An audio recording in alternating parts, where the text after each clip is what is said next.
ChatGPT just announced they're adding ads, and what everyone on Twitter is losing their mind. Salmon man, Scalman man, OpenAI sold out. Salmon man is a hypocrite. Privacy is that they're literally posting that on the platform that has ads. They're completely missing the point, those people. They see biggest opportunity in advertising since Facebook. ChatGPT has 800 million users, and conversation rate reportedly convert 23 times better than Google search. And right now, almost nobody is asking the real question: how do I get in this? I'm going to break down what OpenAI actually announced, why the crowd is wrong again, and what is this opportunity and how we can leverage it for our business or create a new business around it. Let's get into it. Of course, they can't give AI for free to everyone. So there was a problem where, okay, we give it for free, we're burning credits, the VC money is burned. Everyone knew ads would come. People say, oh, why you put ads? So then the solution is either you pay $8 a month or you get some ads. Now they say that the ads will be not ad influence answer, privacy protected, and user control. This is kind of a lawyer thing, Fugazi language. Basically, what they're going to do is to anonymize your data, and then still, as advertiser, you will be able to target what people like, how they behave, and everything. Like every advertising platforms use some kind of AI or algorithm to know exactly what you want and when you want it. That's why it gets conversions. It is a point that I find interesting because someone here mentions an example of ads I like are on Instagram. We're not seeing the same ads, Sam. I don't know what's your feed. But then when you look at the article that they posted with example on OpenAI, this is not an Instagram ad. This is clearly a search intent. So search intent is someone typing, I want to buy hot chocolate. And then they see a lot of hot chocolate places. On Instagram is you scrolling. You are like looking for a good cat video to send to your girlfriend, if you have one. And then you see an ad. Oh, apparently this chocolate is really good to have some moments of intimacy with my girlfriend. I didn't know I needed that. I'm going to buy it. The example we have here is basically, I'm doing a Mexican dish idea for my dinner party. Original, right? And they recommend you some hot sauce. Now, there's one thing that if OpenAI implement that, I think they're going to kill the game. It's going to change the way we buy and everything at a scale that we never saw before.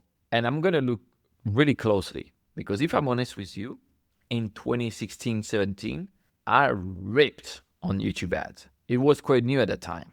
I made really good stuff with it. Now, I could go in detail about how the member of the team, they said that they would never put ads, that they hate ads. But hey, I'm not here to save Pingu in Antarctica. I can't do it. And it's not a comment under a tweet that's going to do it. Like if they don't like it, build your own OpenAI, make it free, pay for the servers, pay for the engineers yourself. That's the solution. Screaming about the problem is not making the solution. They will not access your data and they will not show to minors. As I said, it's not going to be your data directly, but you say you want a Mexican dish and it shows you a spicy sauce.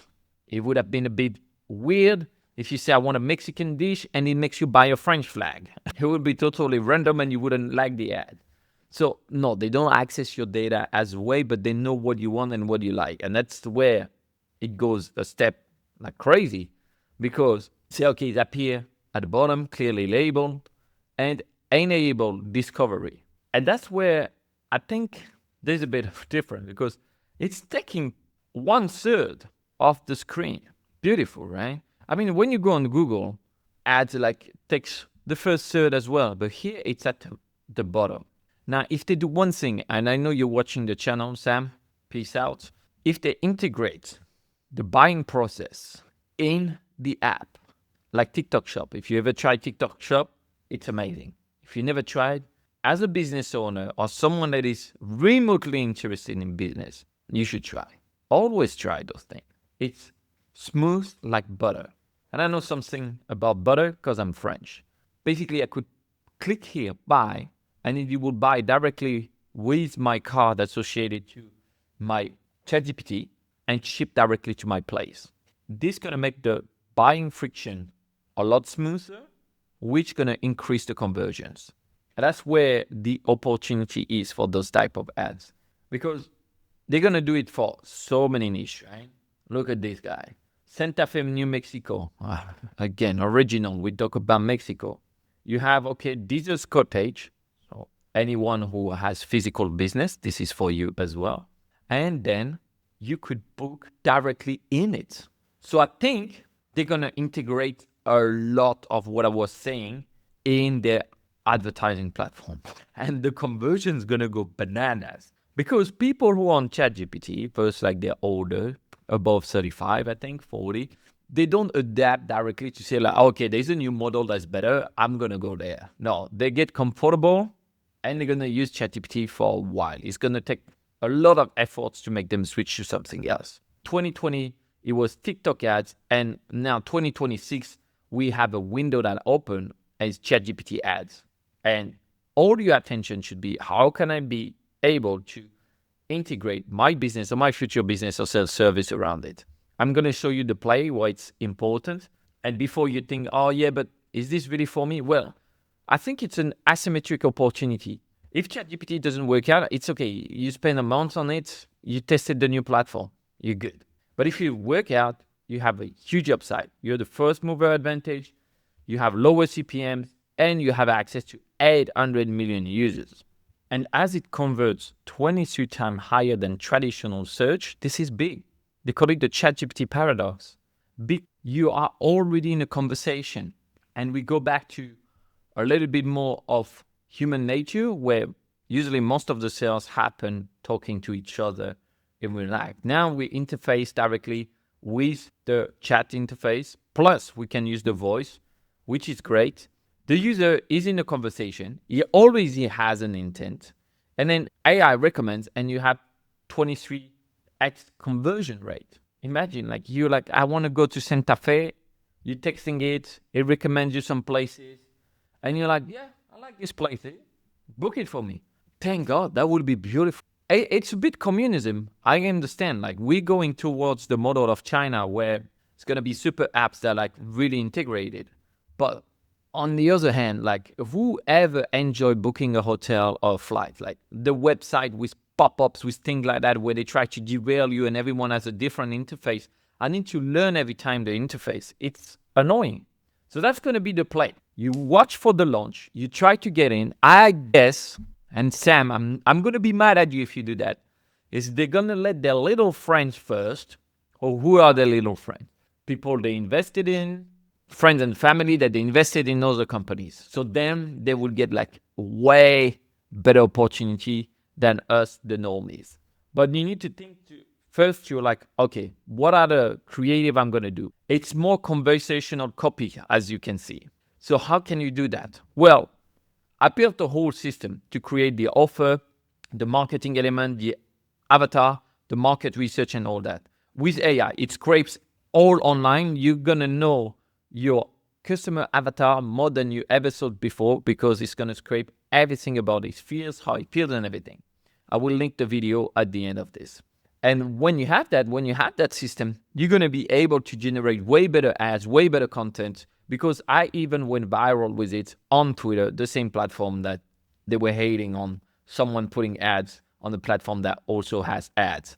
Plus, the level of knowledge that ChatGPT has on you is just parallel. They know what happened in my love life. They know when I was sick. They know when I was losing weight, gaining weight, how much money I made, where I make money, how I do it. They know more than anyone about us. And yeah, I understand this is kind of sad and everything, but this is the world we live in. So either you can change the game, or you don't play the game, or you just accept how the game is. And that's going to be a new way to do ads. Same as YouTube video ads were different than other type of ads. And people who went on fast get really outsized return, like I did. And my ads were not even that good. So when you move first, there's no case study yet. And it's the same when you switch to Cloud Code and start to implement tools in your business, like I did. You just run laps around your competitors. And I think as a leader or someone that wants to make his company grow, create around that, this is the mindset that you need to have. Because this thing is going to change the game for sure. Like my parents are on ChatGPT. And by the way, don't target them with some bullshit product, huh? But I know that if ChatGPT really integrates the buy-in like that, where you chat in and it's easy, it's smooth, or I click buy and then it comes in a package order or whatever, it's GG. Now, I don't know if OpenAI has their own warehouse or own kind of a logistic chain to be able to package multiple orders into one. But if they do, it's going to be GG. Let me know in the comments if you plan to do ads on ChatGPT and if you want to actually know your market, how to do it, and have the best avatar, because once you give those elements to the AI, it's basically going to create some of the best ads you ever seen for you. Well, you should check out this video. And don't forget one thing though. Sam forgets quite often, but you should not. Stay hands up. Ciao.